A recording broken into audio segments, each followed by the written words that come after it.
ರಾಜ್ಯ ಬಿಜೆಪಿಯಲ್ಲಿ ಬಣ ಬಡಿದಾಟ ಮುಂದುವರೆದಿದೆ. ವಕ್ಫ್ ಬೋರ್ಡ್ ಭೂ ಕಬಳಿಕೆಯ ವಿರುದ್ಧ ಬಿಜೆಪಿ ರೆಬಲ್ ನಾಯಕರು ಸಮರ ಸಾರಿದ್ದಾರೆ. ಬೀದರ್ ಬಳಿಕ ಇದೀಗ ಬೆಳಗಾವಿಯಲ್ಲೂ ವಕ್ಫ್ ಬೋರ್ಡ್ ವಿರುದ್ಧ ಹೋರಾಟಕ್ಕೆ ಅಣಿಯಾಗಿದ್ದಾರೆ. ಡಿಸೆಂಬರ್ 1ನೇ ತಾರೀಕು ಬೆಳಗಾವಿಯ ಗಾಂಧಿ ಭವನದಲ್ಲಿ ಸಮಾವೇಶ ನಡೆಸುವುದಕ್ಕೆ ಸಜ್ಜಾಗಿದ್ದಾರೆ. ಬಸನಗೌಡ ಪಾಟೀಲ್ ಯತ್ನಾಳ್ ನೇತೃತ್ವದಲ್ಲಿ ಈ ಕಾರ್ಯಕ್ರಮ ನಡೆಯಲಿದೆ.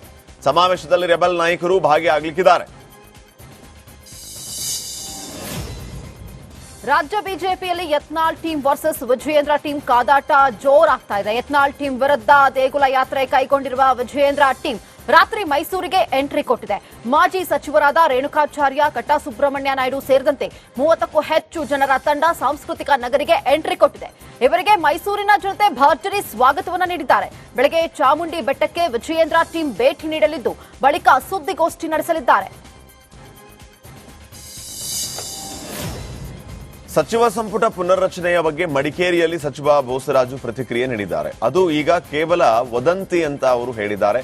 ಬದಲಾವಣೆಯ ಬಗ್ಗೆ ಚರ್ಚೆ ಆಗಿದೆ. ಪರಮೇಶ್ವರ್ ನೇತೃತ್ವದಲ್ಲಿ ಸಮಿತಿ ರಚನೆ ಮಾಡಲಾಗಿದೆ. ಎಲ್ಲಾ ಶಾಸಕರಿಂದ 3 ಹೆಸರು ಕೇಳಲಾಗಿದೆ. ಅದನ್ನೇ ಮಂತ್ರಿಗಳ ಬದಲಾವಣೆ ಅಂತ ಸುದ್ದಿ ಮಾಡಿದ್ದಾರೆ ಅಂತ ಹೇಳಿದರು. ಜನರಲ್ ಆಗಿ ಮಾತಾಡ್ತಾ ಇದ್ದಾರೆ. ಯಾರು ಮುಖ್ಯಮಂತ್ರಿ ಹೇಳಿದಾರ, PCC ಪ್ರೆಸಿಡೆಂಟ್ ಹೇಳಿದ, ಇಬ್ಬರು ಹೇಳಿಲ್ಲ. PCC ಪ್ರೆಸಿಡೆಂಟ್ ಅವತ್ತು ಹೇಳಿದ್ರೆ ನಾವು ಎಲ್ಲ ಇದ್ವಿ. ಈಗ CWC ಮೀಟಿಂಗ್ ಇರೋದ್ರದ್ದು ಮಾತ್ರ CM ಅವರು ರಾತ್ರಿ ಲೇಟಾಗಿ ನಿನ್ನೆ 7-8 ಗಂಟೆಗೆ ಬಿಟ್ಟಿದ್ರು ರಾತ್ರಿ. ಇವತ್ತು ಹೋಗಿ ಪ್ರಧಾನಮಂತ್ರಿ ಭೇಟಿಯಾಗಲಿಕ್ಕೆ ಲಾಸ್ಟ್ ಟೈಮ್ ಹೋದಾಗ ಪ್ರಧಾನಮಂತ್ರಿಯವರು ಬೇರೆ ವಿದೇಶಗಳಿಗೆ ಹೋಗಿದ್ರು. ನಿರ್ಮಲಾ ಸೀತಾರಾಮನ್ ಅವ್ರಿಗೆ ಮಾತ್ರ ಭೇಟಿಯಾಗಿ ಬಂದಿದ್ರು. ಪ್ರಧಾನಮಂತ್ರಿ ಭೇಟಿಯಾಗಬೇಕಾದ ಮೊದಲೇ ಅವ್ರಿಗೆ ಟೈಮ್ ಕೇಳಿದ್ರು. ಇವತ್ತು time ಸಿಕ್ಕದ.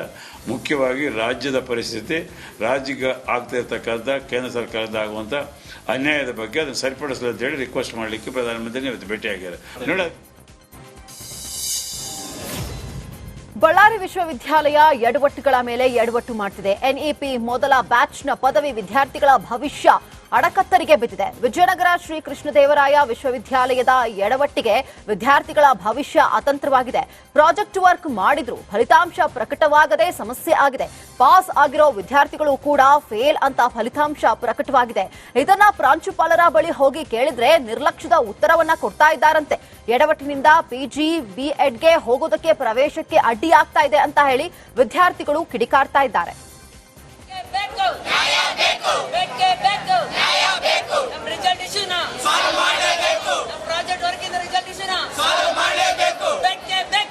NEP first batch sir. ನಾವು ನಮ್ದು ಸ್ಟಾರ್ಟಿಂಗ್ ಇಂದ ಹಿಡಿದು ಇಲ್ಲಿ ತನಕ ಒಂದಲ್ಲ ಸರ್ ಪ್ರಾಬ್ಲಮ್. ಪ್ರತಿ ಸರಿನೂ ಪ್ರಾಬ್ಲಮ್ ಆಗಿದೆ ಸರ್. ಎಲ್ಲ ಸರಿನೂ ಹಿಂಗೆ ಮಾಡಿದ್ದಾರೆ ಸರ್. ಇದು ಲಾಸ್ಟ್ ಇಯರ್ ಅಂತ ಈ ಸರಿನೂ ಹಿಂಗೆ ಮಾಡಿದ್ರೆ ಹೆಂಗೆ ಸರ್? ನಮ್ದು 1 ವರ್ಷ ವೇಸ್ಟ್ ಆಗ್ತದೆ ಸರ್. ಇವಾಗ ಮುಂದೆ ನಮ್ದು ಎಜುಕೇಶನ್ಗೆ ಹೋಗ್ಬೇಕಂದ್ರೆ ಇದು ರಿಸಲ್ಟ್ ನಮಗೆ ಮೇನ್ ಅಡಿಪಾಯ ಸರ್. ಇವಾಗ ಇದು ರಿಸಲ್ಟೇ ಫೇಲ್ ಅಂತ ಬಂದ್ರೆ, ಆಬ್ಸೆಂಟ್ ಅಂತ ಬಂದ್ರೆ ನಾವು ಮುಂದಕ್ಕೆ ಹೆಂಗ್ ಹೋಗೋದು ಸರ್? ನಮ್ಮ ಮನೆಯವ್ರು ಇವಾಗ ನಮ್ಮನ್ನ ಕೇಳಲ್ಲ. ಇಷ್ಟ ದಿನ ಓದಿರಿ, ಕೇಳಕ್ಕಾಗಲ್ಲ ನಿಮ್ಗೆ, ನಿಮ್ ಕಾಲೇಜ್ ಅವ್ರನ್ನ ಅಂತಂದು ಹೇಳ್ತಾರೆ ಸರ್. ಇವಾಗ ಪದೇ ಎಷ್ಟು ಸರ 20 ದಿನ ಮೇಲಾಯ್ತು ಸರ್ ಹಂಗ ಓಡಾಡಕತ್ತೀವಿ. ಪ್ರಿನ್ಸಿಪಾಲ್ ನಮಗೆ ರೆಸ್ಪಾನ್ಸೇ ಮಾಡ್ತಾ ಇಲ್ಲ ಸರ್. ಮತ್ತೆ ಬಾಯಿಗೆ ಬಂದಂಗೆಲ್ಲ ಮಾತಾಡ್ತಾರೆ sir. NEP first batch sir ನಾವು. ಬಸವ ಕಲ್ಯಾಣದ ಅನುಭವ ಮಂಟಪ ಜಾಗ ಮರಳಿ ಪಡೆಯೋದಕ್ಕೆ ಮಠಾಧೀಶರು ಹೋರಾಟಕ್ಕೆ ಸಜ್ಜಾಗಿದ್ದಾರೆ. ಬೀದರ್ ಜಿಲ್ಲೆಯ ಬಸವ ಕಲ್ಯಾಣದ ಅನುಭವ ಮಂಟಪ ಜಾಗ ಮರಳಿ ಕೊಡಬೇಕು ಅಂತ ಪಟ್ಟು ಹಿಡಿದಿದ್ದಾರೆ. ವಿಶ್ವದ ಮೊದಲ ಸಂಸತ್ತು ಆಗಿರುವ ಬೀದರ್ ಜಿಲ್ಲೆಯ ಬಸವ ಕಲ್ಯಾಣದ ಅನುಭವ ಮಂಟಪ ಇದಾಗಿದೆ. ಡಿಸೆಂಬರ್ 10ನೇ ತಾರೀಕು ನಾಡಿನ ವಿವಿಧ ಮಠಾಧೀಶರು ದೆಹಲಿ ಚಲೋ ನಡೆಸೋದಕ್ಕೆ ಮುಂದಾಗಿದ್ದಾರೆ. ಕಲ್ಯಾಣ ಕರ್ನಾಟಕದ 10ಕ್ಕೂ ಅಧಿಕ ಸ್ವಾಮೀಜಿಗಳು ದೆಹಲಿ ಚಲೋ ನಡೆಸೋದಕ್ಕೆ ಮುಂದಾಗಿದ್ದಾರೆ. ಕಾನೂನು ಸಂಘರ್ಷಕ್ಕೆ ಅವಕಾಶ ಕೊಡದೆ ಅತಿಕ್ರಮಣವಾಗಿರುವ ಅನುಭವ ಮಂಟಪದ ಜಾಗ ಮರಳಿಸಬೇಕು ಅಂತ ಆಗ್ರಹಿಸಿದ್ದಾರೆ. ನಾವು ಬ್ರಿಟನ್ನಲ್ಲಿ ಬಸವಣ್ಣನವರ ಮೂರ್ತಿ ಸ್ಥಾಪನೆ ಮಾಡಿದ್ದೀವಿ. ಅಮೆರಿಕಾದಲ್ಲಿ ಎಲ್ಲೆಲ್ಲೋ ವಿದೇಶದಲ್ಲಿ ನಾವು ಸ್ಥಾಪನೆ ಮಾಡಿದ್ದೀವಿ. ಆದರೆ ಇಲ್ಲಿಯ ಮೂಲ ಕುರುಹು ಬಸವಣ್ಣನವರದ್ದು. ಇದನ್ನೇ ನಾವು ರಕ್ಷಣೆ ಮಾಡದೆ ಹೋದರೆ ನಮ್ಮ ಸಂದೇಶ, ಬಸವಣ್ಣನವರ ವಿಚಾರ ಅಸ್ಪಷ್ಟವಾಗುತ್ತೆ. ಈ ಕಾರಣಕ್ಕಾಗಿ ಡಿಸೆಂಬರ್ 10 ರಾಜ್ಯದ 100ಕ್ಕೂ ಹೆಚ್ಚು ಮಠಾಧೀಶರ ನಿಯೋಗ ದೆಹಲಿ ಚಲೋ ಯಾತ್ರೆಯನ್ನ ಮಾಡಿ ಸರ್ಕಾರದ ಪ್ರಮುಖ ಸಚಿವರಿಗೆ ಮತ್ತು ನರೇಂದ್ರ ಮೋದಿಜಿಯವರಿಗೆ ಮೂಲ ಅನುಭವ ಮಂಟಪವನ್ನ, ಅದು ಹಿಂದೂಗಳಿಗೆ ಬಿಟ್ಕೊಡುವಂತಹ ನಿಟ್ಟಿನಲ್ಲಿ ತಾವು ಕೆಲಸ ಮಾಡಬೇಕು ಅಂತ ಒಂದು ಮನವಿಯನ್ನ ನಾವು ಕೊಡೋರಿದ್ದೀವಿ. ರಾಜ್ಯ ಬಿಜೆಪಿಯಲ್ಲಿ ಬಣ ಬಡಿದಾಟ ಮುಂದುವರೆದಿದೆ. ವಕ್ಫ್ ಬೋರ್ಡ್ ಭೂ ಕಬಳಿಕೆಯ ವಿರುದ್ಧ ಬಿಜೆಪಿ ರೆಬಲ್ ನಾಯಕರು ಸಮರ ಸಾರಿದ್ದಾರೆ. ಬೀದರ್ ಬಳಿಕ ಇದೀಗ ಬೆಳಗಾವಿಯಲ್ಲೂ ವಕ್ಫ್ ಬೋರ್ಡ್ ವಿರುದ್ಧ ಹೋರಾಟಕ್ಕೆ ಅಣಿಯಾಗಿದ್ದಾರೆ. ಡಿಸೆಂಬರ್ 1ನೇ ತಾರೀಕು ಬೆಳಗಾವಿಯ ಗಾಂಧಿ ಭವನದಲ್ಲಿ ಸಮಾವೇಶ ನಡೆಸುವುದಕ್ಕೆ ಸಜ್ಜಾಗಿದ್ದಾರೆ. ಬಸನಗೌಡ ಪಾಟೀಲ್ ಯತ್ನಾಳ್ ನೇತೃತ್ವದಲ್ಲಿ ಈ ಕಾರ್ಯಕ್ರಮ ನಡೆಯಲಿದೆ. ಸಮಾವೇಶದಲ್ಲಿ ರೆಬಲ್ ನಾಯಕರು ಭಾಗಿಯಾಗಲಿಕ್ಕಿದ್ದಾರೆ.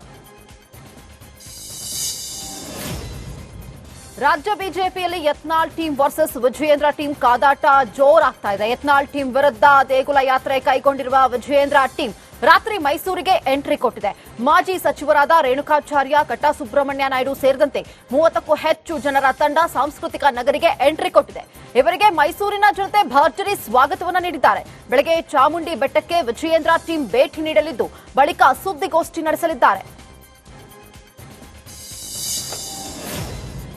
ಸಚಿವ ಸಂಪುಟ ಪುನರ್ರಚನೆಯ ಬಗ್ಗೆ ಮಡಿಕೇರಿಯಲ್ಲಿ ಸಚಿವ ಬೋಸರಾಜು ಪ್ರತಿಕ್ರಿಯೆ ನೀಡಿದ್ದಾರೆ. ಅದು ಈಗ ಕೇವಲ ವದಂತಿ ಅಂತ ಅವರು ಹೇಳಿದ್ದಾರೆ.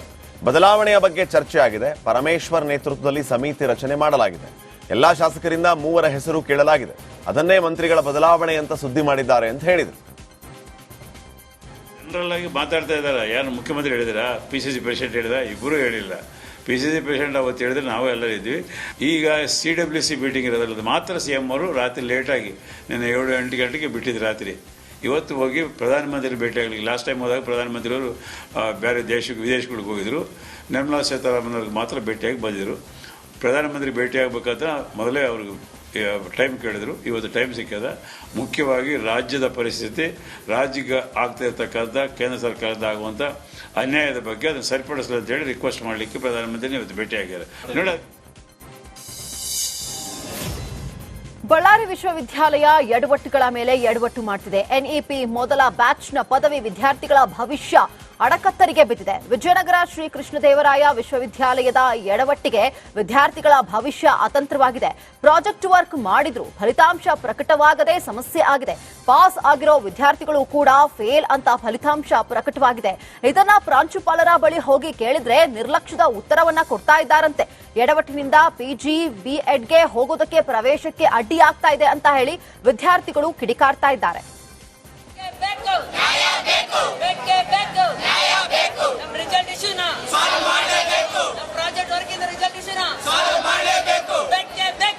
NEP first batch sir. ನಾವು ನಮ್ದು ಸ್ಟಾರ್ಟಿಂಗ್ ಇಂದ ಹಿಡಿದು ಇಲ್ಲಿ ತನಕ ಒಂದಲ್ಲ ಸರ್ ಪ್ರಾಬ್ಲಮ್. ಪ್ರತಿ ಸರಿನೂ ಪ್ರಾಬ್ಲಮ್ ಆಗಿದೆ ಸರ್. ಎಲ್ಲ ಸರಿನೂ ಹಿಂಗೆ ಮಾಡಿದ್ದಾರೆ ಸರ್. ಇದು ಲಾಸ್ಟ್ ಇಯರ್ ಅಂತ ಈ ಸರಿನೂ ಹಿಂಗೆ ಮಾಡಿದ್ರೆ ಹೆಂಗೆ ಸರ್? ನಮ್ದು 1 ವರ್ಷ ವೇಸ್ಟ್ ಆಗ್ತದೆ ಸರ್. ಇವಾಗ ಮುಂದೆ ನಮ್ದು ಎಜುಕೇಶನ್ಗೆ ಹೋಗ್ಬೇಕಂದ್ರೆ ಇದು ರಿಸಲ್ಟ್ ನಮಗೆ ಮೇನ್ ಅಡಿಪಾಯ ಸರ್. ಇವಾಗ ಇದು ರಿಸಲ್ಟೇ ಫೇಲ್ ಅಂತ ಬಂದ್ರೆ, ಆಬ್ಸೆಂಟ್ ಅಂತ ಬಂದ್ರೆ ನಾವು ಮುಂದಕ್ಕೆ ಹೆಂಗ್ ಹೋಗೋದು ಸರ್? ನಮ್ಮ ಮನೆಯವ್ರು ಇವಾಗ ನಮ್ಮನ್ನ ಕೇಳಲ್ಲ. ಇಷ್ಟ ದಿನ ಓದಿರಿ, ಕೇಳಕ್ಕಾಗಲ್ಲ ನಿಮ್ಗೆ, ನಿಮ್ ಕಾಲೇಜ್ ಅವ್ರನ್ನ ಅಂತಂದು ಹೇಳ್ತಾರೆ ಸರ್. ಇವಾಗ ಪದೇ ಎಷ್ಟು ಸರ್ 20 ದಿನ ಮೇಲಾಯ್ತು ಸರ್ ಹಂಗ ಓಡಾಡಕತ್ತೀವಿ. ಪ್ರಿನ್ಸಿಪಾಲ್ ನಮಗೆ ರೆಸ್ಪಾನ್ಸೇ ಮಾಡ್ತಾ ಇಲ್ಲ ಸರ್. ಮತ್ತೆ ಬಾಯಿಗೆ ಬಂದಂಗೆಲ್ಲ ಮಾತಾಡ್ಸರ್ sir. NEP first batch sir. ನಾವು ಬಸವ ಕಲ್ಯಾಣದ ಅನುಭವ ಮಂಟಪ ಜಾಗ ಮರಳಿ ಪಡೆಯೋದಕ್ಕೆ ಮಠಾಧೀಶರು ಹೋರಾಟಕ್ಕೆ ಸಜ್ಜಾಗಿದ್ದಾರೆ. ಬೀದರ್ ಜಿಲ್ಲೆಯ ಬಸವ ಕಲ್ಯಾಣದ ಅನುಭವ ಮಂಟಪ ಜಾಗ ಮರಳಿ ಕೊಡಬೇಕು ಅಂತ ಪಟ್ಟು ಹಿಡಿದಿದ್ದಾರೆ. ವಿಶ್ವದ ಮೊದಲ ಸಂಸತ್ತು ಆಗಿರುವ ಬೀದರ್ ಜಿಲ್ಲೆಯ ಬಸವ ಕಲ್ಯಾಣದ ಅನುಭವ ಮಂಟಪ ಇದಾಗಿದೆ. ಡಿಸೆಂಬರ್ 10ನೇ ತಾರೀಕು ನಾಡಿನ ವಿವಿಧ ಮಠಾಧೀಶರು ದೆಹಲಿ ಚಲೋ ನಡೆಸೋದಕ್ಕೆ ಮುಂದಾಗಿದ್ದಾರೆ. ಕಲ್ಯಾಣ ಕರ್ನಾಟಕದ 10ಕ್ಕೂ ಅಧಿಕ ಸ್ವಾಮೀಜಿಗಳು ದೆಹಲಿ ಚಲೋ ನಡೆಸೋದಕ್ಕೆ ಮುಂದಾಗಿದ್ದಾರೆ. ಕಾನೂನು ಸಂಘರ್ಷಕ್ಕೆ ಅವಕಾಶ ಕೊಡದೆ ಅತಿಕ್ರಮಣವಾಗಿರುವ ಅನುಭವ ಮಂಟಪದ ಜಾಗ ಮರಳಿಸಬೇಕು ಅಂತ ಆಗ್ರಹಿಸಿದ್ದಾರೆ. ನಾವು ಬ್ರಿಟನ್ನಲ್ಲಿ ಬಸವಣ್ಣನವರ ಮೂರ್ತಿ ಸ್ಥಾಪನೆ ಮಾಡಿದ್ದೀವಿ. ಅಮೆರಿಕಾದಲ್ಲಿ ಎಲ್ಲೆಲ್ಲೋ ವಿದೇಶದಲ್ಲಿ